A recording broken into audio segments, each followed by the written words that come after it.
네, 말씀 보도록 하겠습니다. 요한복음 20장 28절입니다.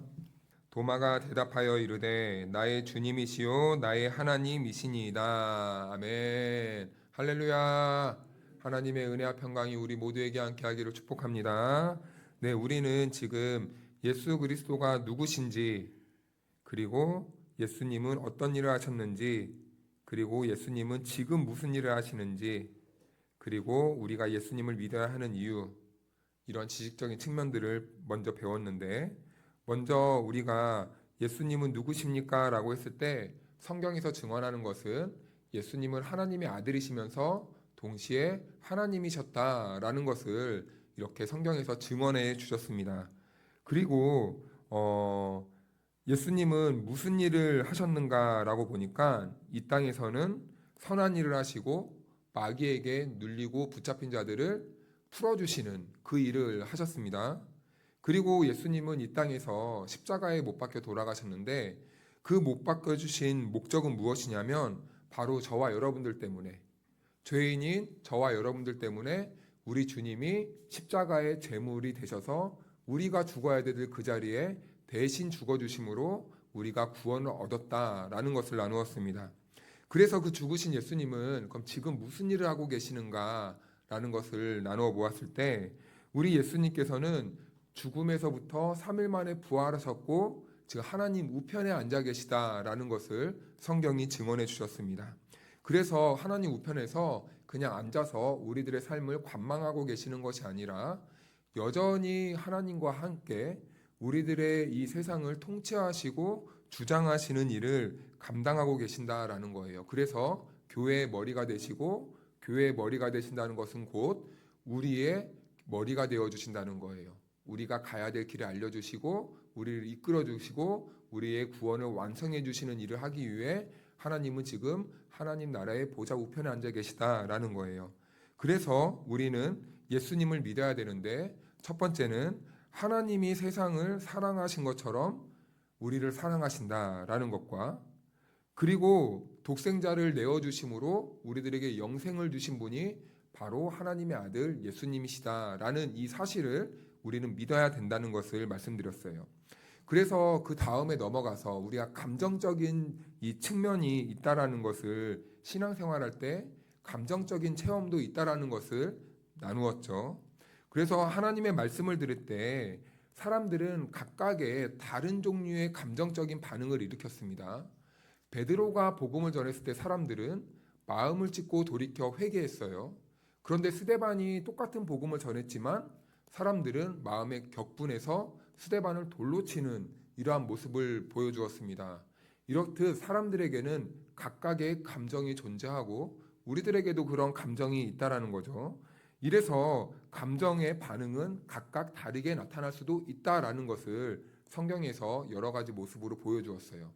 대표적인 실례로 바울과 또 디모데가 있는데, 바울은 이 예수 그리스도를요, 이 체험을 했어요. 그런데 감정적인 이 요소가 굉장히 강하게 나타났습니다.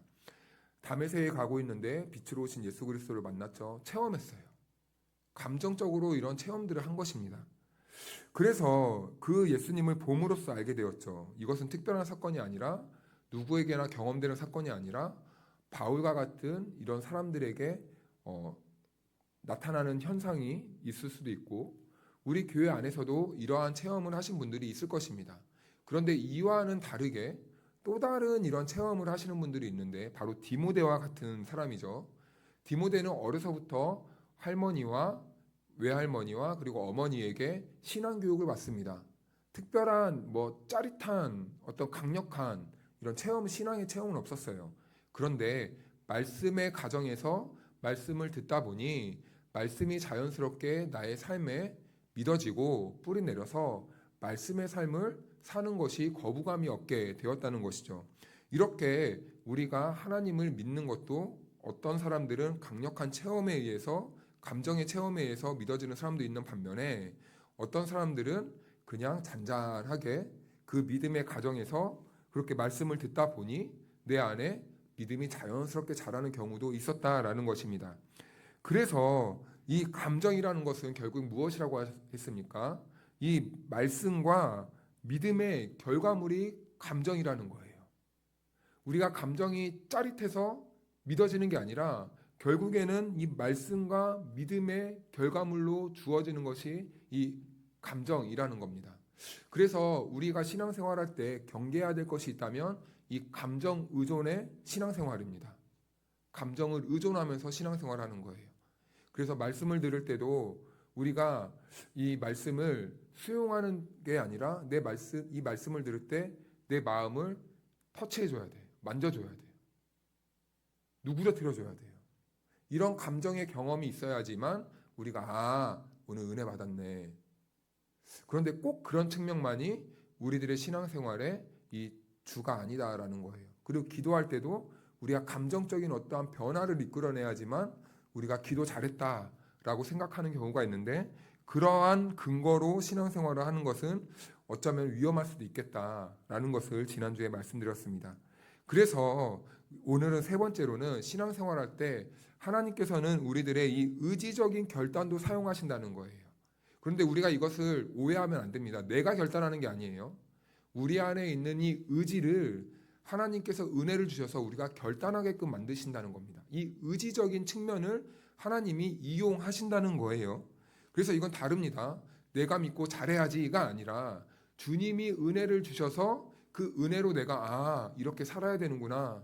주님, 제가 잘 살 수 있게 도와주십시오. 이 의지적인 결단으로 이끌어 가신다는 겁니다. 그래서 예수님은 우리가 구원을 확신하는 데 있어서 인간의 의지적인 이 측면을 중요시 여긴다는 거예요. 그래서 이 예수님을 믿고 따르기 위한 이 성도들의 삶에는요, 은혜 받는 성도들의 특징은 무엇이냐면 항상 결국에는 주의 말씀을 듣고 그리고 이 들은 것을 내 의지로 결단하는 과정까지 성령님께서 인도해 가신다는 거예요. 이게 잘 믿는 사람들의 특징이라는 겁니다. 그래서 첫 번째 보면은요, 예수님은 젊은 관원과 대화를 하십니다. 그런데 그 젊은 관원에게 어떤 의지적인 결단을 요구하시는 거예요. 그 말씀이 누가복음 18장 22절에 나오거든요. 같이 한번 읽어보겠습니다. 시작. 예수께서 이 말을 들으시고 이르시되 내게 아직도 한 가지 부족한 것이 있으니 내게 있는 것을 다 팔아 가난한 자들에게 나눠주라. 그리하면 하늘에서 내게 보화가 있으리라. 그리고 와서 나를 따르라 하시니. 아멘. 간략하게 요약하면 예수님께서는 지금 젊은 부자 관원에게 너 재산과 영생 중에 둘 중에 하나 택해라 라고 이렇게 말씀하는 거예요. 재산을 가난한 자에게 나눠주고 너는 영생을 얻는 길로 나를 쫓아와라 라고 이렇게 말씀하는 겁니다. 모든 사람들에게 다 이러한 요구를 하시는 건 아니에요. 모든 사람들에게 너 다 물질을 갖다 바치고 넌 나를 따라와라 이런 요구를 하는 것은 아닙니다. 모든 사람들에게 공통적으로 원하시는 것이 있다면 바로 주님께서는 우리들에게 그 순간순간마다 의지적 결단을 하게 하신다는 거예요. 부자 청년은요, 구원이 들어갈 틈이 없었어요. 왜 그렇습니까?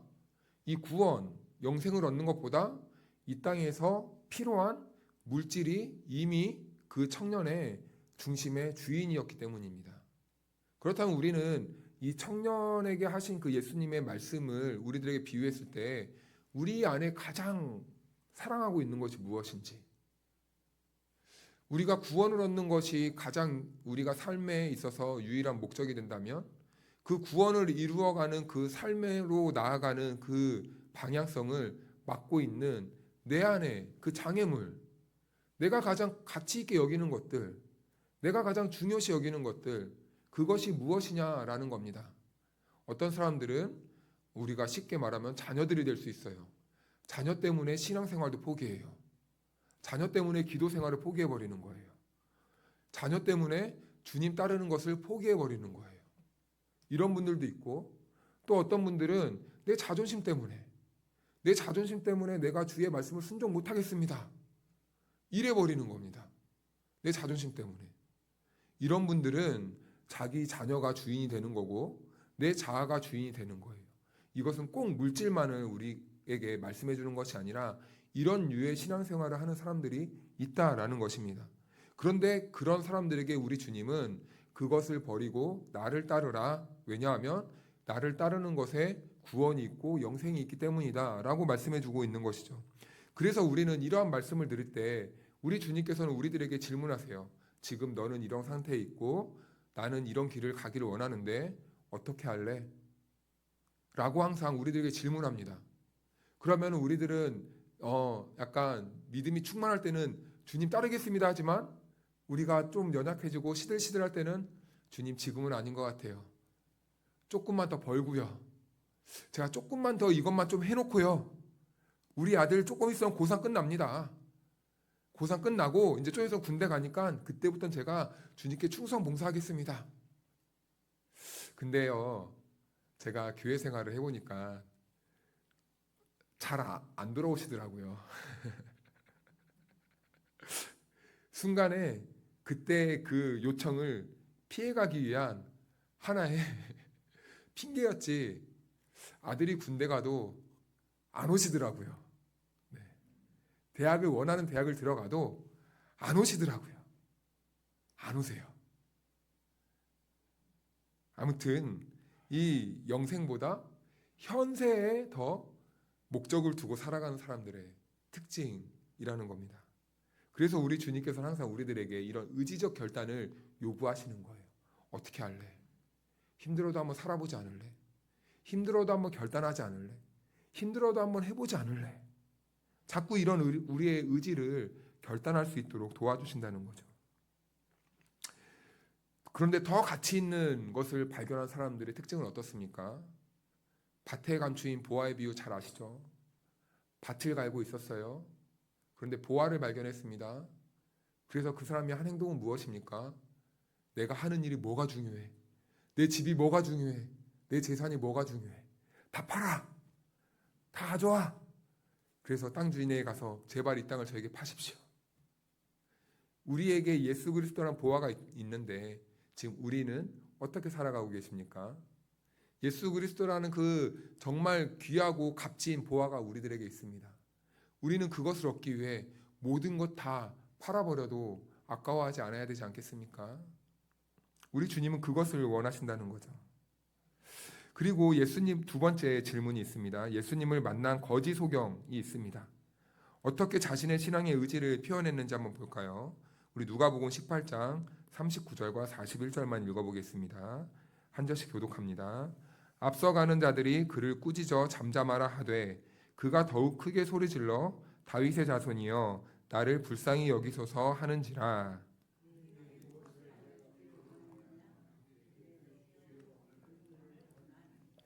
아멘. 이 사람들은요, 다른 사람들의 방해에도 굽히지 않는 의지를 지금 보여주고 있습니다. 예수님을 만나고야 말겠다라는 마음을 부어주시는 거죠. 그런 의지를 계속 불러일으키는 겁니다. 다른 사람들이 뭐가 중요해? 내 앞에 장애물이 뭐가 중요해? 돈이고 뭐고, 뭐 특근 좀 안 해도, 뭐 2배, 3배 안 받아도 괜찮아. 난 예수님 만나는 게 최고야. 다른 사람들이 나를 핍박하면 어때? 내가 지금 예수님을 갈급하고 예수님을 만나야 되는데 지금 내 체면이 뭐가 중요하고 내 자녀가 뭐가 중요하고 내 가정이 뭐가 중요해? 이건 예를 들면입니다. 그만큼의 이 갈급함이지 자녀도 다 팽개치고 가정 팽개치라는 말 아닙니다. 그만큼의 갈급함을 표현하기 위한 이 언어예요. 그만큼 갈급하다면 내 앞에 있는 장애물이 뭐가 중요하냐는 겁니다. 그런데 우리는 어떻습니까? 혹시 타인의 방해나 어떠한 내 삶에 장애물이 놓였을 때 혹시 그 자리에서 예수님 만나는 것보다 주저앉아 버리시진 않으십니까? 포기해 버리시진 않으십니까? 어떤 사람이 싫어요. 저 사람 때문에 내가 신앙하는 것을 포기해 버려요. 교회를 떠나는 사람들이 종종 있다고 합니다. 그런데 현대인들은요, 참 옛날 같지 않아서 옛날에는 이 공동체 문화가 익숙했잖아요. 집안에도 대가족, 마을 자체도 공동체가 형성되어 있었잖아요. 근데 요즘은 다 개인주의잖아요. 핵가족도 이제는 옛날에는 한 가정당 핵가족이었는데 요즘은 1인 가정이에요. 1인 가정이 되어버렸습니다. 자, 그런데 여기서 나타나는 현상 중에 하나가요. 타인과의 관계를 굉장히 힘들어한다는 거예요. 타인과의 관계를. 그래서 교회 생활을 이렇게 하다 보니까요. 어떤 사람이 나를 마음을 좀 안 좋게 하고 힘들게 하면요. 아, 나 못 있겠다 하고 떠나버린다는 겁니다. 떠나버린다는 거예요. 신앙생활할 때 가장 적이 이제는요. 우리 공동체의 일원이 돼버린 거예요. 얼마나 이게 아이러니고 안타깝습니까, 여러분? 신앙을 버리고 떠나버리는 겁니다. 혼자 신앙생활 하겠대요. 목사도 필요 없대요. 혼자 하나님 잘 믿으면 되지. 근데 뭘로 잘 믿습니까? 알아야 믿죠. 들어야 믿죠. 배워야 믿죠. 신앙이 잘 기초가 다져져야 믿죠. 영상 보고 믿는다고 합니다. 영상 들을 때 무엇 들으십니까? 내 귀를 잘 긁어주는 것만 듣잖아요. 신앙 안 잘합니다. 설탕물만 먹는데 어떻게 잘합니까? 지방만 늘어가죠. 절대 그렇지 않습니다. 쓴소리도 들어야 되고 나랑 다른 소리도 들어야 되고 그리고 단 것도 먹어야 되고 골고루 섭취를 해야 되는데 내가 좋아하는 것만 골라서 선택적으로 치사해서 들어요. 신앙이 안 자라요. 그러니까 맨날 이상한 말만 합니다. 생각도 이상한 생각만 하고 말도 이상한 말만 하고 신앙도 안 자랍니다. 그래서 우리가 이 타인의 방해, 핍박이 생겨도 우리는요, 그럼에도 불구하고 이 신앙으로 주님 앞에 나와야 되는 거예요. 주님이 부르시는 그 자리로 나와야 되는 거예요. 주님이 계신 곳으로 나와야 되는 거예요. 들으러 나와야 되는 겁니다. 그리고 두 번째는 주님을 믿을 때 분명한 의지적인 결단을 우리가 매일매일 하고 있는지를 우리는 되물어야 됩니다. 어떤 분들은 이제 신앙을 오래 하시다 보면요, 이제 좀 신앙생활을 오래 하고 설교도 많이 듣고 그리고 이제 신앙의 경험도 많이 쌓이니까 이제 그 주의 그 말씀을 그냥 이제 제목마다 들어도 이제 논리 구성이 딱 돼요. 아, 이렇게 해서 이렇게 설교를 하시겠구나. 그리고 요즘 또 주보에도 이제 다 개 교회마다 이제 설교 요약문을 다 주니까 하고 그냥 감상적으로만 설교를 듣고 가시는 분들이 종종 있더라고요. 근데 우리가 그러려고 같이 예배를 드리고 주의 말씀을 듣는 건 아니죠. 그 말씀이 나에게 무엇이라고 말씀하시는가. 그리고 하나님이 그런 부족함 이 설교자를 통해서도 나에게 말씀해 주시고 그리고 나에게 요청하시는 것은 무엇인가 라는 것을 들어야죠. 그리고 그 하나님의 그 요청에 우리가 반응하는가, 결단을 하려고 하는가 라는 것이 제대로 된 예배를 드리는 것이는데 우리는 매 순간순간마다 그 말씀에 우리는 의지적인 결단이 일어나는가라는 것입니다. 성령님께서 나에게 도전을 주시는가라는 것입니다. 성령님이 나에게 말씀해 주셔서 그 말씀에 한 발 내디뎌 보려고 도전을 주시냐는 겁니다. 그 도전이 우리들에게 일어나야 된다는 것이죠. 그래서 우리는 주님을 믿을 때 의지적인 결단이 분명하게 일어나야 되는 거예요. 성령님은요, 그런 심령을, 그렇게 심령을, 성도들에게 그러한 심령을 주시는 겁니다. 말씀을 듣고 그냥 흘리는 게 아니라 반드시 성령님은 의지적인 결단을 일으키신다라는 거예요. 그래서 이제는 말씀을 좀 정리하면서 네 번째로 구원받은 신앙의 확증입니다. 그러니까 전인격적인 신앙의 세 요소와 관련해서 하나님은 그리스도가 우리 속에 계시다는 세 가지 확증을 보여주시는데 첫 번째로는 하나님의 말씀입니다. 이 말씀, 다른 말로 이 믿음은 우리들에게 지적인 요소와 관계성이 있는 거예요. 외적으로 나타나는 하나님의 말씀을 우리가 들을 수 있습니다. 그래서 이 구원의 확신은요, 어떻게 일어나냐면 말씀을 들음으로 인하여서 우리가 구원을 확증받을 수 있는 거예요. 내 믿음을 점검받을 수 있다는 겁니다. 그래서 요한일서 말씀을 한번 볼까요? 요한일서 5장 9절에서 13절 말씀까지인데 네, 우리 한 절씩 교독하겠습니다. 만일 우리가 사람들의 증언을 받을진대 하나님의 증거는 더욱 크도다. 하나님의 증거는 이것이니 그의 아들에 대하여 증언하신 것이니라.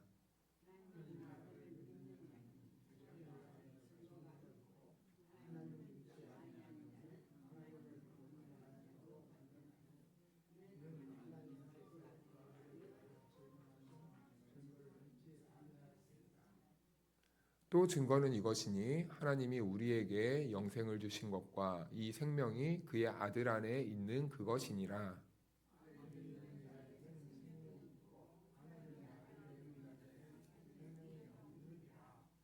같이 읽겠습니다. 시작. 내가 하나님의 아들의 이름을 믿는 너희에게 이것을 쓰는 것은 너희로 하여금 너희에게 영생이 있음을 알게 하려 함이라. 아멘. 쓰는 이유가 무엇입니까? 알게 하려고. 영생이 있다는 것은. 말씀을 듣는 이유가 무엇입니까? 읽는 이유가 무엇입니까? 우리가 배우는 이유가 무엇입니까? 구원, 영생이 있음을 알게 하려고.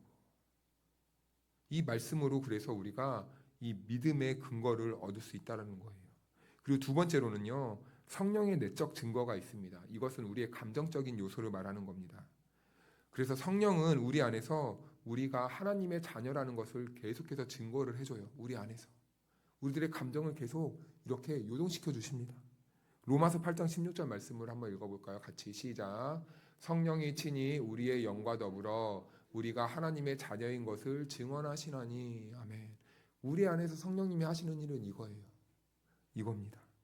그리고 우리가 이 구원받은 신앙인들의 이 확증은 그래서 하나님의 말씀으로 구원을 확증하고 그 들은 말씀으로 성령님께서 우리들 감정을 이렇게 이끌어 주셔서 그래서 세 번째로는 그 결과가 우리들의 삶으로 나타난다는 거예요. 그래서 이 믿음이 바로 우리들에게 결단을 요구하는 의지적인 요소로 나타나는 겁니다. 그래서 중생을 거듭남을 체험하고 하나님의 자녀가 되었다는 가장 보편적인 증거가 무엇입니까? 우리들의 삶의 변화인 거예요. 내 안에 말씀이 성령이 하나님으로 말미암아 이 변화를 우리들의 내면을 변화시켜주고 우리가 결단하게 해서 우리의 삶에서 변화된 삶까지로 이끌어가는 것, 이것입니다. 그래서 요한일서 2장 3절에서 6절 말씀을 한 절씩 교독해 볼까요? 제가 먼저 읽습니다.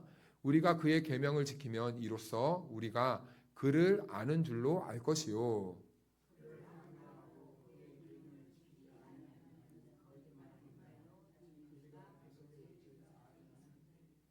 누구든지 그의 말씀을 지키는 자는 하나님의 사랑이 참으로 그 속에서 온전하게 되었나니 이로써 우리가 그의 안에 있는 줄로 아노라.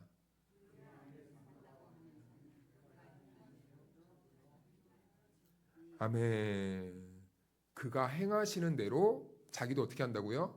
행하신다. 그렇게 하지 않으면 어떻게 된다고? 어떤 사람이라고 했습니까? 아까 4절에 거짓말쟁이다 라는 거예요. 거짓말쟁이. 그래서 구원받은 사람들의 객관적인 증거를 어떤 분이 7가지 정도로 이렇게 요약을 해놨는데요. 제가 읽어드리겠습니다. 구원받은 사람들의 이 표지예요. 첫 번째로는요. 예배를 사모한대요. 이건 당연한 거죠. 예배를 사모합니다. 그리고 기도가 회복됩니다. 기도가 회복돼요. 그리고 세 번째로는 하나님의 말씀을 순수하게 받아들인대요. 그리고 네 번째로는요. 찬양할 때마다 그 찬양의 가사가 마음에 이렇게 다가와서 감동을 일으킨다는 거예요. 그리고 다섯 번째로는요. 이게 조금 어려울 수도 있는데 성도들을 보면 기쁘답니다. 기쁘십니까? 네, 기쁘대요. 그리고요. 여섯 번째는요. 조금 더 어려운데요. 불신자를 보면은 불쌍한 마음이 막 일어난대요. 불신자를 보면 불쌍한 마음이 일어난답니다. 그리고 7번째로는요. 그리스도인으로서 자부감을 느낀다고 합니다. 정체성의 변화죠. 당당해진다는 거예요. 그래서 우리가 예수를 믿잖아요. 그러면 우리는요. 어깨도 펴지고 고개도 펴지고 그리고 당당해져요. 제가 그래서 애들한테 항상 하는 말이 있습니다. 너 고개 숙이고 있으면 죄지인 줄로 알 거야 라고 말합니다. 당당해져야 돼요. 우리는 그리스도인으로서. 자, 그래서 오늘은 여기까지 하고 그 다음으로 우리가 이어서 하나님의 속성에 대해서 우리가 오늘은 서론만 잠깐 나눠보도록 하겠습니다. 하나님의 속성. 그래서 하나님만이 하나님의 속성은 무엇인가라는 것을 배울 텐데 하나님만이 가지신 성품이 있고 그리고 하나님의 속성에는 하나님과 사람이 함께 가지신 성품이 있어요. 그래서 먼저 하나님만이 가지신 성품을 보면요. 첫 번째로 하나님은 주권자이시고, 그리고 하나님은 영원하시고, 그리고 하나님은 전지하시고, 그리고 하나님은 무소부재하시고, 하나님은 전능하시고, 하나님은 불변하신 분입니다. 그리고 두 번째로 하나님과 사람이 함께 가진 성품이 있는데요. 첫 번째로는 이 인자이고, 두 번째로는 성실이고, 세 번째로는 의로움이고, 네 번째로는 공정함. 이 성품이 하나님의 성품이 우리 인간에게도 부여받은 성품입니다. 그리고 하나님에 대해서, 삼위일체에 대해서 잠깐 나눌 텐데, 첫 번째로는 예수님과 하나님과의 관계에 대해서, 그리고 성령님과 하나님과의 관계에 대해서, 그리고 성령님과 예수님의 관계에 대해서 우리가 이제 7번째 시간, 이 시간에서 다룰 내용들입니다. 찰스 스펄전이라는 목사님의 글이 있어요. 이분이 한 가지 글을 남겼는데 제가 좀 읽어드리도록 하겠습니다. 하나님의 자녀가 관심 가질 수 있는 가장 차원 높은 과학, 가장 위험 있는 철학은 그가 아버지라 부르는 위대한 하나님의 이름, 본질, 인격, 사역, 행하심, 존재하심에 관해 연구하는 것이다. 이렇게 말을 했어요. 하나님에 대하여 연구하는 것. 이게 바로 하나님의 자녀가 가질 수 있는 가장 높은 차원의 과학이고 철학이라는 겁니다. 그래서 이어서 말하면 심성을 숙고할 때 그것은 넘치도록 우리의 마음을 고양시킨다. 그것은 너무 광대한 주제이므로 우리의 모든 생각은 그 광대함 속에서 길을 잃어버리게 된다. 또한 그것이 너무 깊이 있는 주제이므로 우리의 온갖 자랑이 그 심오함 속에 묻혀버리게 된다. 그러니까 이건 무슨 말입니까? 하나님이 너무 크시기 때문에 우리는 그 안에서 아무것도 아니라는 거예요. 우리가 가지고 있는 지식이나 뭐 이런 신학적인 생각이나 아무것도 아니라는 겁니다. 그래서 여러분은 자신의 슬픔을 잊으려 하는가? 라고 질문을 해요. 여러분은 자신의 슬픔을 잊으려 하는가? 자, 그렇다면 여러분 자신을 하나님의 가장 깊은 바다에 빠뜨려 보라.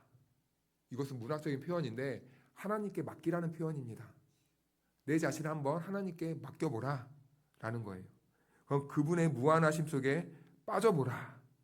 그러면 여러분은 휴식의 침상에서 원기를 되찾고 다시 힘이 넘쳐 일어나게 될 것이다 라고 이렇게 말합니다. 그래서 우리가 해야 될 것은 진짜로 우리가 침대 위에서 뒹굴뒹굴 하는 게 아니라 우리의 영혼의 평안과 우리의 영혼의 안식을 얻기 위해 우리가 해야 될 것이 있다면 무엇입니까? 하나님을 아는 것, 하나님을 연구하는 것, 하나님이 어떤 분이신지를 우리가 배우는 것이라는 거예요. 왜요? 우리가 하나님을 알아야 맡기죠. 하나님을 잘 알아야 우리가 하나님이라는 분에게 내 인생을 맡길 수 있는 이 의지적인 이 요소가, 의지적인 감정이 툭툭 튀어나오는 것 아니겠습니까? 그래서 우리가 신앙생활을 잘하고 우리의 남은 인생들을 정말 복되게 살기 위해서는 우리가 해야 될 것이 있다면 무엇이라고요? 하나님을 아는 것이라는 거예요. 그래서 우리의 주관적인 확신은 무엇에 기초를 해야 되냐면 성경적 객관적 지식에 우리는 기초를 해야 된다는 거예요. 우리는 여러 가지 생각들을 합니다. 각각의 생각이 있어요. 그런데 그 개인의 생각의 기초가 무엇이 되어야 되냐면 성경 말씀이 되어야 된다는 겁니다. 성경 말씀을 기초로 우리들은 생각하고 말하고 있어야 된다는 거예요. 그래서 우리의 신앙이요, 성경 지식에 기초하지 않으면요, 그것은요 맹목적인 신앙이에요. 모르고 믿는 신앙입니다. 그냥 믿으라고 하니까 믿는 신앙이에요. 그런데 가장 건강하고 가장 좋은 신앙은 내가 무엇을 믿고 있는지 정확하게 아는 것이 건강한 성도이고 신앙생활이다라는 겁니다. 우리에게 주관적 확신을 갖게 하시는 분은 누구십니까? 성령님이 우리 안에 있는 성경 말씀과 그리고 이 성경 말씀을 기초로 해서 이 세워진 이 여러 가지 지식들, 발생한 여러 가지 지식들을 통해서 성령님은 우리의 신앙을 수놓아 가신다는 거예요. 기초로 만들어 가신다는 겁니다. 자, 그래서 우리가 하나님의 성품을 바르게 이해해야 되는데 하나님의 성품을 바르게 이해하지 못하면 어떤 현상이 나타나느냐면요. 우리 주변에 일어나는 일들을 바르게 이해하지 못해요. 우리 주변에 일어나는 크고 작은 이 사건 사고들을 바르게 이해하지 못하니까 우리는 어떻게 합니까? 항상 자기를 비관하고 남을 탓하고 나는 쓸모없다 생각하고 나 같은 인생 살아서 뭐하냐 하고 인생을 끊어버리고 이런 일들이 생겨난다는 거예요. 특히 우리가 고난을 마주하게 될 때 그렇습니다. 나에게 어떤 어려움이 생길 때 내가 이해할 수 없는 일들이 생길 때 이것을 하나님이 어떤 분이신지를 잘 모르니까 그냥 이상한 상상을 하는 거예요. 그런데 히브리서 12장에서 고난은 하나님이 사랑하는 사람들에게 주시는 유익한 것이래요. 그 고난을 통해 우리가 무엇을 깨닫게 되기 때문입니까? 하나님의 사랑을 깨닫게 되기 때문이에요. 하나님이 어떤 분이신지를 깨닫게 되기 때문이에요. 그래서 우리들에게 때때로 고난은 유익한 것이다라는 거예요. 그리고 우리가 하나님이 누구신지 정확하게 모르잖아요. 그러면 우리는요, 신앙의 방향 감각을 잃어버립니다. 방향 감각을 잃어버린다는 것은 무슨 말입니까? 우리가 범죄하게 된다는 거예요. 어디로 가야 될지 모르니까 죄를 짓는다는 것입니다. 그런데 그 결과가 무서워요. 죄만 지으면 죄만 짓고 끝나면 괜찮을 텐데 죄만 짓다 보니까 우리가 죄에 익숙해져서 하나님을 잃어버린다는 겁니다. 그래서 죄란 무엇이냐? 하마르티아라는 단어를 써요. 관역에서 빗나간다라는 겁니다. 방향성을 잃어버린다는 거예요. 무엇을 조준하고 무엇을 향해서 걸어가야 되는지 잃어버린다는 거예요. 길을 잃어버리면 방황입니다. 방향 감각을 잃는 거예요. 어디로 가야 될지 모르는 거예요. 그게 바로 죄라는 거예요. 우리가 목적한 길을 못 가니까 우리는 죄만 짓는 겁니다. 헛 우물만 파는 거예요. 낭비하는 인생을 사는 거예요. 그래서 에베소서 4장 1절에서는 이렇게 말하는데요. 부르심을 받은 일에 합당하게 행하라 라고 말해요. 부르심을 받았으면 합당하게 행하라.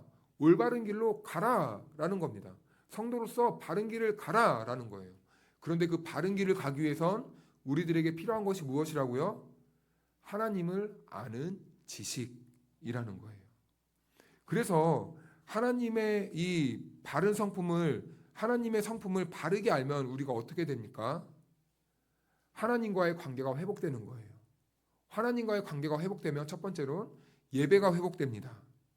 예배는 무엇입니까? 하나님의 영광에 걸맞는 최고의 것을 우리가 하나님께 드리는 거예요. 자, 그러면은 우리가 하나님이 가장 기뻐하시는 것을 드리기 위해서 우리가 무엇을 알아야 됩니까? 하나님을 알아야 돼요. 옛날에 이런 이야기가 있었죠.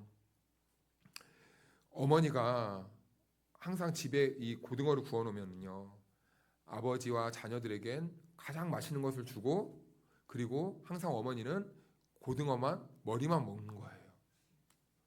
그런데 그 모습을 며느리가 보니까 어머니가 소풍을 가는데 우리 어머니는 매일 고등어 머리만 드시는 것만 보니까 그 어머니의 도시락 반찬통에 뭐만 쌓아줬습니까? 고등어 머리만 준 거예요. 이런 회개망측한 일이 어디에 있습니까? 그런데 이것은 왜 일어난 겁니까? 며느리의 잘못도 아니에요. 이것은 오해로부터 일어난 거예요. 어머니를 잘못 이해하다 보니까 그것이 정말 어머니가 좋아하시는 것인 줄만 알고 오해해서 그렇게 드린 겁니다. 어머니는 항상 이 치킨에 자녀들이 먹고 남은 치킨에 이 살점만 뜯어먹는 거예요.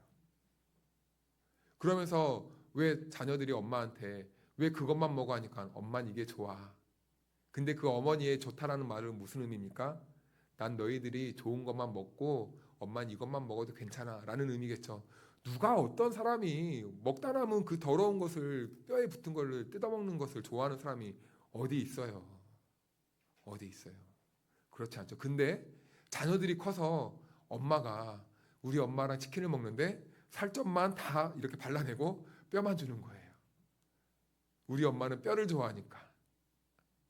그건 무엇입니까? 어머니에 대한 잘못된 오해죠. 하나님은 우리가 이렇게 오해할 수도 있다라는 겁니다. 그래서 우리가 하나님을 오해하지 않기 위해서 우리가 해야 될 일이 무엇이라고요? 하나님을 아는 지식이 필요하다는 겁니다. 그래서 호세아 6장 3절과 6절은 이렇게 말을 하는데요. 우리 한 절씩 한번 읽어볼까요? 제가 3절 읽고 여러분들이 6절 읽겠습니다. 그러므로 우리가 여호와를 알자, 힘써 여호와를 알자. 그의 나타나심은 새벽빛같이 어김없나니 비와 같이 땅을 적시는 늦은 비와 같이 우리에게 임하시리라 하니라.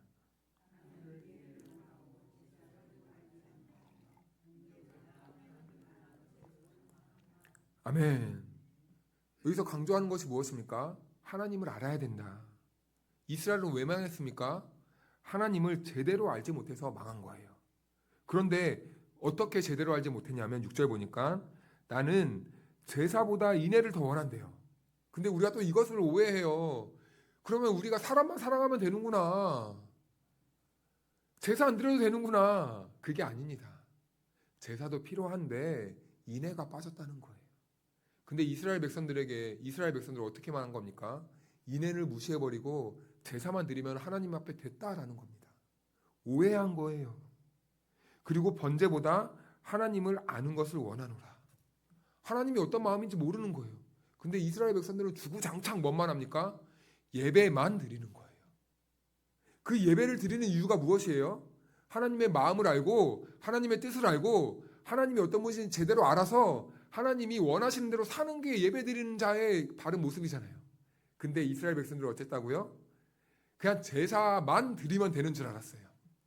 제사 드리는 자리만 나오면 되는 줄 알았다고요. 하나님의 마음을 정확하게 오해한 것이죠. 그래서 호세아 선지자가 외쳤던 것은 무엇이에요? 3절 같이 한번 다시 크게 읽어볼까요? 시작.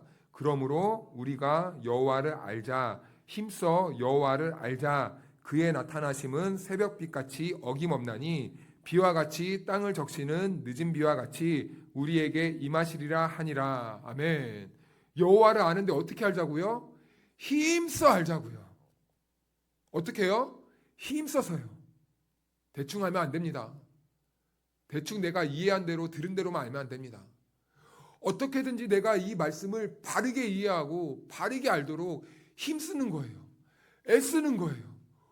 막 잠이 오면은 막 다리를 꼬집어가면서 힘써. 이해가 안 되면 예배 끝나고 와서 목사님 이거 무슨 말인데요? 알려주세요. 옆에 성도들에게도 이거 무슨 말이요? 나는 어떻게 이해가 안 되네. 좀 알려줘. 그게 여러분 교제예요. 그게 교제예요. 사랑하는 여러분, 여호와의 말씀을 아는 은혜가 있기를 축복합니다. 어떻게 알자고요? 힘써 알자고요. 우리 다송 공동체는 하나님의 말씀을 아는데 대충 알지 않고 힘써 아는 그런 은혜로운 공동체가 되기를 축복합니다. 오늘은 여기까지 하고요. 우리가 잠깐 기도하겠습니다. 주신 말씀을 기억하면서 오늘 하나님께서 우리들이 하나님을 바르게 알기를 원하십니다. 바르게요. 단순히 제사만 드리는 것이, 예배만 드리는 것이 목적이 아니라 그 예배를 통해서 하나님을 바르게 알기를 원하십니다. 지금까지 지나온 신앙생활은 기억하지 않으셔도 됩니다. 지금부터가 중요합니다. 하나님을 바르게 아는, 하나님을 힘써 알고자 하는 그 의지적 결단이 나에게도 일어나게 하시고, 하나님의 말씀을 들을 때마다 하나님의 말씀이 바르게 이해되도록 주여 도와주십시오. 우리 같이 기도하겠습니다. 하나님 아버지, 지금은 우리 구주 예수 그리스도의 크신 은혜와 우리 하나님 아버지의 측량할 수 없는 사랑하심과 보혜사 성령님의 교통하심과 충만하심이 하나님의 말씀을 바로 알고 하나님의 말씀을 힘써 알며 하나님의 말씀을 아는 것으로 그치지 않고 실천하기로 결단한 성도들의 삶 위에 영원토록 함께해 주시기를 간절히 축원하옵나이다. 아멘.